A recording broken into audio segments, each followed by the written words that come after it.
Ang init. Parang impyerno. Ito ang bulong ni Edward Lawson, isang veteranong mamamahayag ng YES, habang naglalakad sa gitna ng London. Hulyo noon, at ang syudad ay nasa ilalim ng isang matinding heatwave. Ang aspalto ay tila natutunaw, at ang hangin ay mabigat at walang dalaw. Sa gitna ng kanyang paghihirap, naalala niya ang isang viral video na napanood niya sa opisina kanina. Milyon-milyong views. Mga trabahador sa construction site na nakasuot ng makakapal na vest, pero nakangiti at hindi pinapawisan. May maliit na bentilador sa likod ng kanilang mga damit. Air-conditioned clothing. Sabi sa internet, galing daw ito sa Asia. Naintriga si Lawson. Bilang reporter, sanay siyang maghanap ng kwento. Pero ang nakatawag ng pansin niya ay ang e-comment section war sa ilalim ng video. China number 1. Ang galing talaga ng technology ng China. Fake news. Galing Taiwan yan. Bobo, Pilipinas ang original niyan. Ginaya lang ng China. Huwag kayong bibili ng gawang Pilipinas, Philippines, madaling masira. China made ang matibay. Dahil sa kuryosidad, nag-order si Lawson ng isang unit online. Pinili niya ang modelong may pinakamataas na rating sa isang Chinese e-commerce site na nagkiklaim na sila ang original at ang bersyong Pilipino ay cheap copy lamang. Dumating ang package. Isang kulay gray na vest, may battery pack at 2 fan.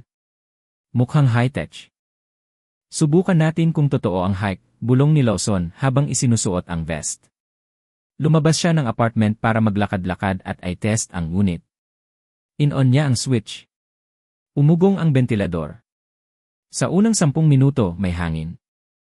Pero habang tumatagal, imbes na lumamig, parang lalong uminit ang pakiramdam niya. Ang init ng motor ng fan ay humahalo sa pawis niya.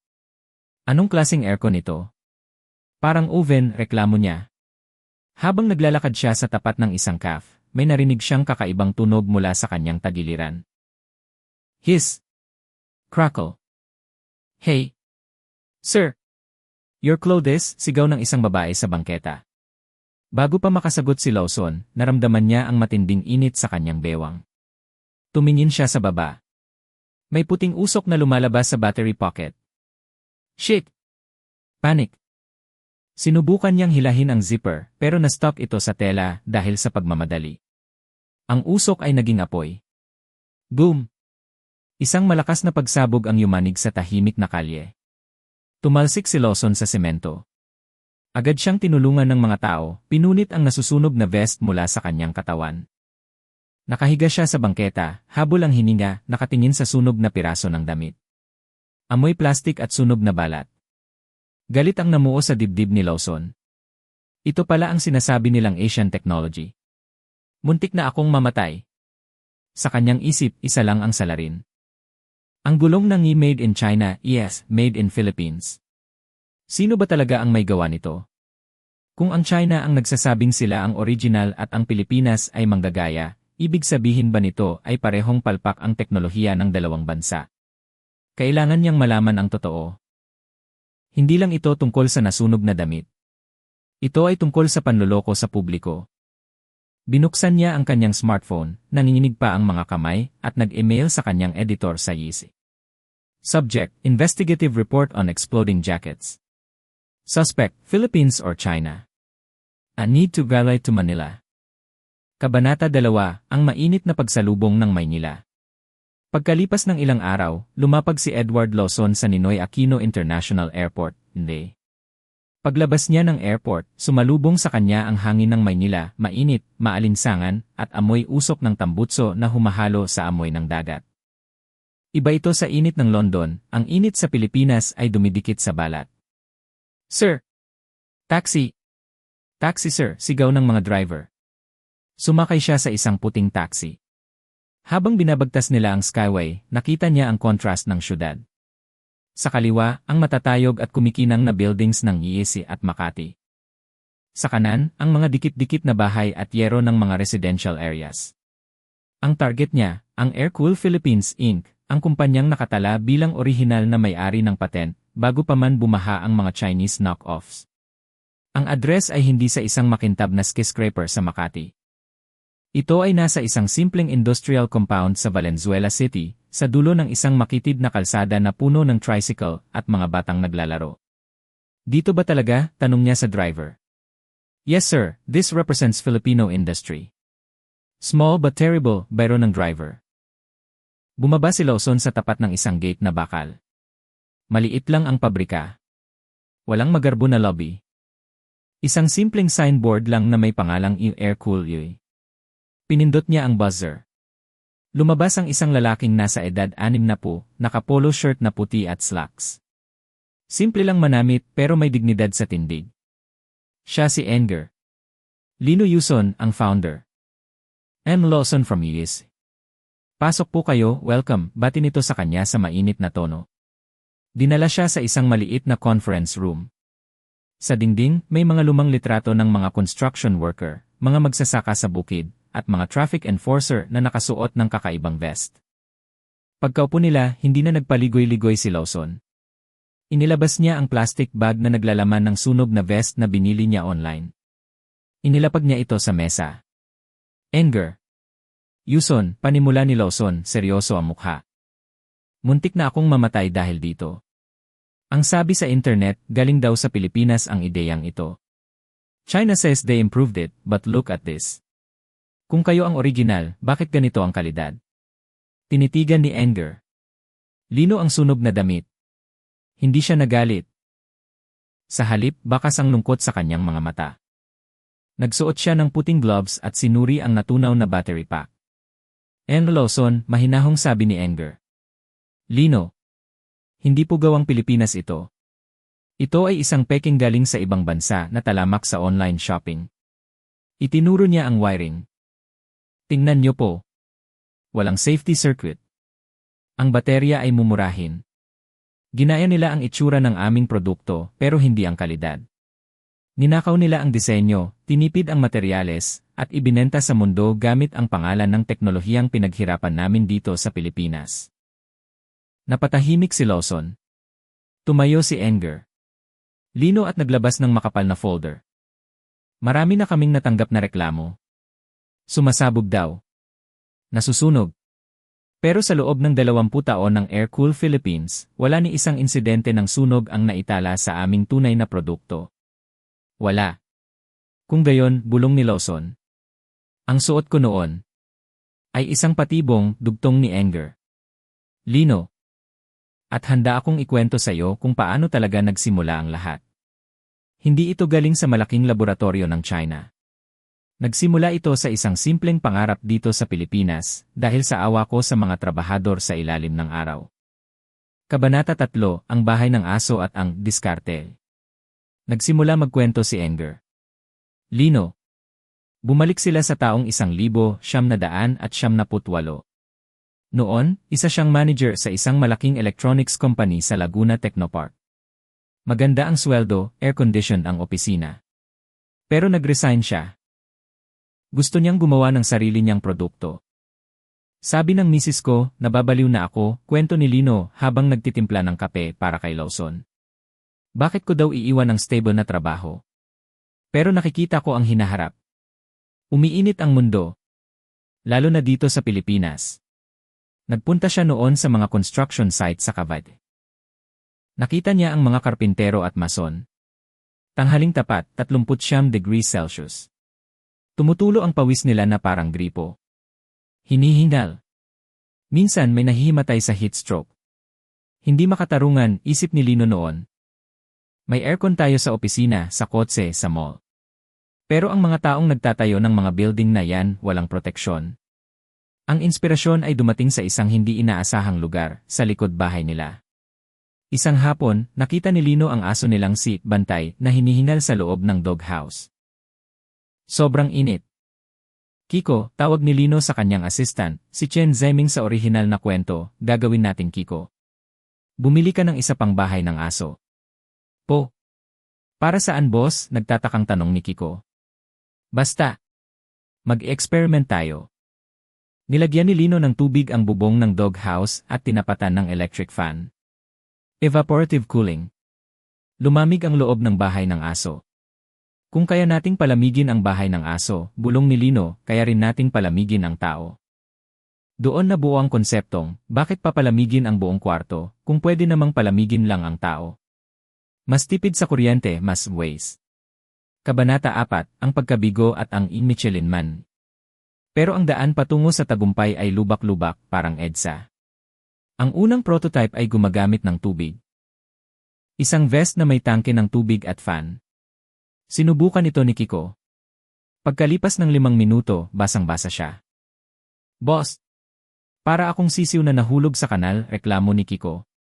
Ang lagkit! Imbes na guminhawa, lalo akong nabwisit. Palpak. Sa sobrang humidity ng Pilipinas, hindi nag-evaporate ang tubig ng maayos. Nagmumukha lang basahan ang nagsusuot. Hindi sumuko si Lino. Gumawa siya ng bagong disenyo.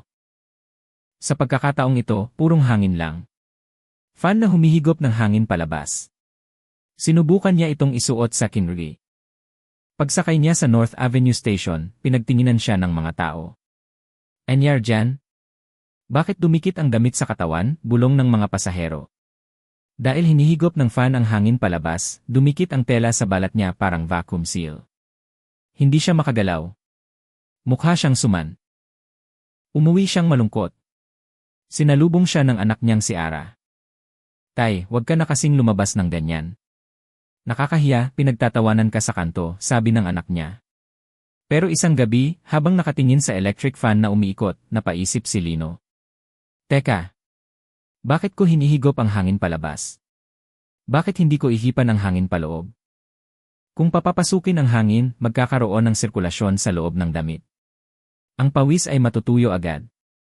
Agad niyang ginising si Kiko. Baliktarin natin ang fan. Ginawa nila ang prototype. Pag-on ng switch, whoosh! Lumobo ang jacket. Parang naging Michelin Man o Baymax ang itsura. Nakakatawang tingnan. Pero, boss, nanlaki ang mata ni Kiko. Ang lamig. Ramdam ko yung hangin sa likod ko, sa leg ko. Tuyong-tuyo ang pawis ko. Nakuha na nila. Ang sikreto ay ang sirkulasyon. Kabanata 5, ang sakripisyo ng isang misis. Bagamat gumagana ang teknolohiya, walang gustong bumili.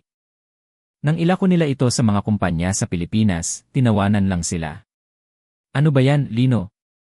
Mukhang lobo ang mga trabahador ko pagsuot yan.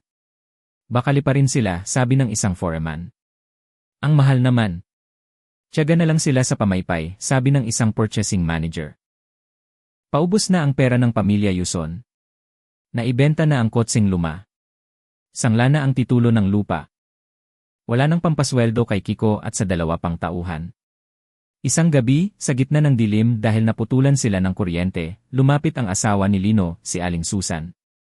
Inabot nito ang isang lumang passbook at isang sobre. Lino, sabi ni Susan. Ito ang ipon ko mula noong nag-abroad ako sa Dubai. Para sana ito sa pagtanda natin. Para sa kasal ni Ara. Napaluha si Lino. Susan, hindi ko pwedeng galawin yan. Baka malugi lang tayo. Hinawakan ni Susan ang kamay niya. Ang mga kamay na magaspang sa kakatahi ng mga prototype vest. Naniniwala ako sa'yo, Lino. Hindi lang ito negosyo. Nakita ko kung paano ka tumingin sa mga construction worker sa kalsada. Gusto mong makatulong? Sige na. Gamitin mo. Kung bumagsak tayo, di sabay tayong babangon. Pilipino tayo, sanay tayo sa hirap. Dahil sa sakripisyong iyon, itinuloy ni Lino ang laban. Kabanata 6, ang liham ni Mang Ben. Tahimik sa conference room habang nakikinig si Lawson. Ramdam niya ang bigat ng kwento. Pero in Lawson, pagpapatuloy ni Enger. Lino. Ang talagang nagtulak sa akin na huwag sumuko ay hindi pera. Kundi isang sulat. Binuksan ni Lino ang isang drawer at inilabas ang isang lumang papel na gusot-gusot na. Sulat kamay. Galing ito kay Mang Ben, isang dating factory worker sa Bulacan. Binasa ni Lawson ang translated version ng sulat. Dear Engineer Lino. Ako po si Ben, naputulan po ako ng binti sa isang aksidente sa motor noon. Dahil sa gamot at kondisyon ko, nagkaroon ako ng sakit na laging pinapawisan ng sobra. Kahit nakaupo lang, basang-basa ako. Nahihiya akong lumabas ng bahay.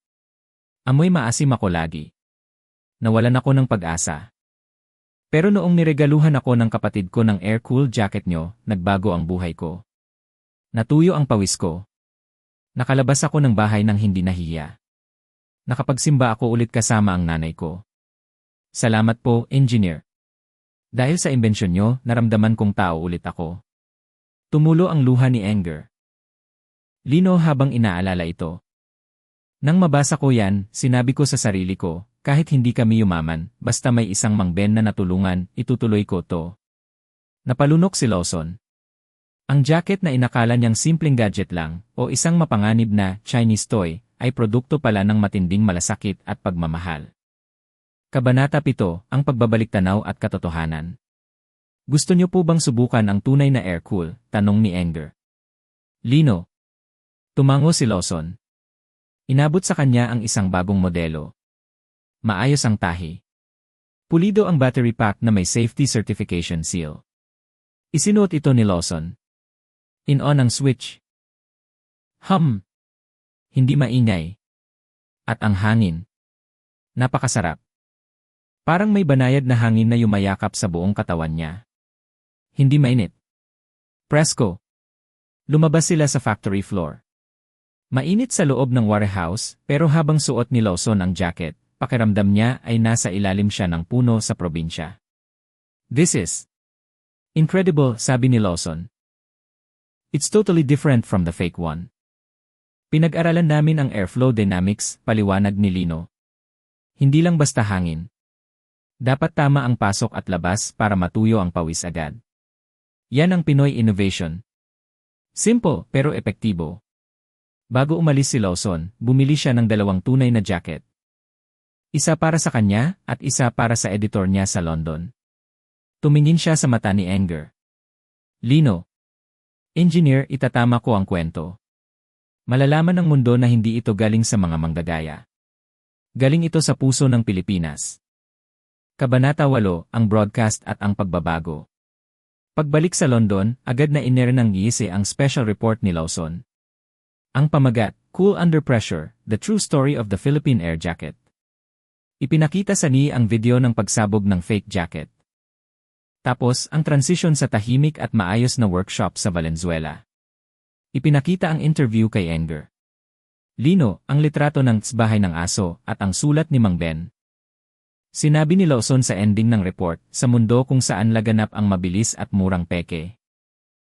May mga taong tahimik na nagtatrabaho ng marangal. Ang air-cooled jacket ay hindi lang pantaboy ng init. Ito ay simbolo ng malasakit, isang salitang Pilipino na ang ibig sabihin ay pagmamalasakit sa kapwa.